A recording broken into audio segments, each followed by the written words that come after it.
I knew I would probably lose my job when I accidentally set fire to my best friend's house.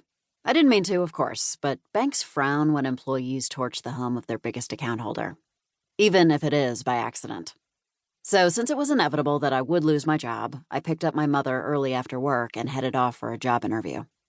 I didn't know where we were going for a job interview until Mom complained about how I was dressed.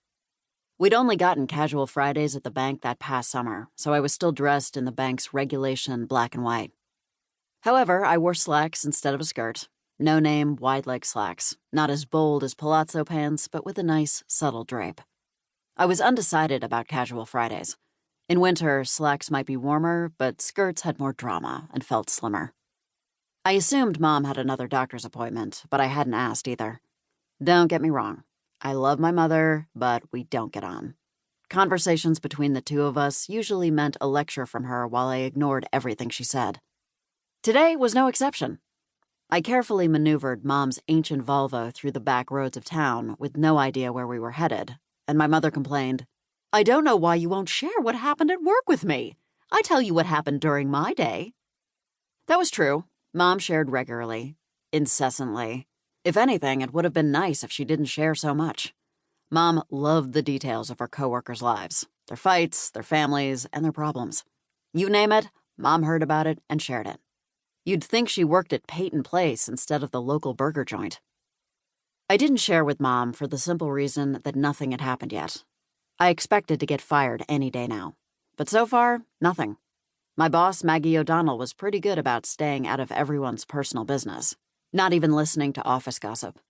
She hadn't mentioned Megan's housewarming party, and I hadn't asked. I kind of hoped the whole thing would blow over, since normally the bank wouldn't say anything about the fire. But then customers don't normally put $5 million of lottery winnings back into the bank's care. It was quite a coup for our little local bank to handle the trust for Megan's foundation. Megan wasn't upset about the fire, but then she's not that uptight. It's one of the reasons we're friends, even though we always seem to compete for the same job or the same man. Well, not her current man. Fergus is much too short for me, although he seems quite nice. It was his gas station that sponsored the lottery, and he must have been very happy about Megan winning because he moved in with her immediately after. So even though Megan would probably not sue me, the best thing to do was job hunt. If I could move on to bigger and better things, I could salvage what dignity I had left. It would have helped if there were any jobs available, but since the semester had just started, even the part-time grunt positions were full. A bumper crop of interns worked at the bank. Nothing happened today, I told Mom again. Just same old, same old. My mother sighed. It was pretty funny, actually, if you were in the right mood.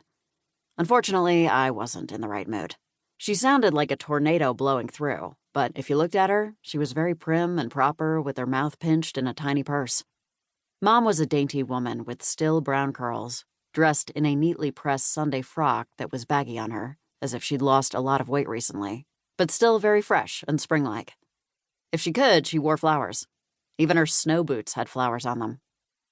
"Marilee Harper," Mom started. "If you're going to be fired, then you need to face up to it. Don't deny what happened. You need to acknowledge your mistake and move forward with a positive attitude." I positively tried not to roll my eyes where my mother could see me. I am not a dainty little woman. I am very nearly 6 feet and weigh more than I'll ever admit to. Even my hair is big, with tight curls that spring out all over, no matter how I style it. Some people will tell you that I'm negative, that I complain, but that's not true. I am not a negative person. I am not the kind who moans about a half-empty glass. I finish the glass and order another. Except that unemployment meant I couldn't afford another, and at the moment, I couldn't afford one even with employment. I had to find another job. "Mom," I tried to explain again. "I didn't get fired. They haven't fired me yet, okay? Geez, you might be a little more supportive." "I do not appreciate your tone," my mom snapped. "I only asked." I heard that complaint from her a lot as well. I gripped the steering wheel of Mom's Volvo more tightly. I'm pretty sure that's not what the car company had in mind when they built their ad campaign around safety, but that steering wheel had kept Mom from harm more than once.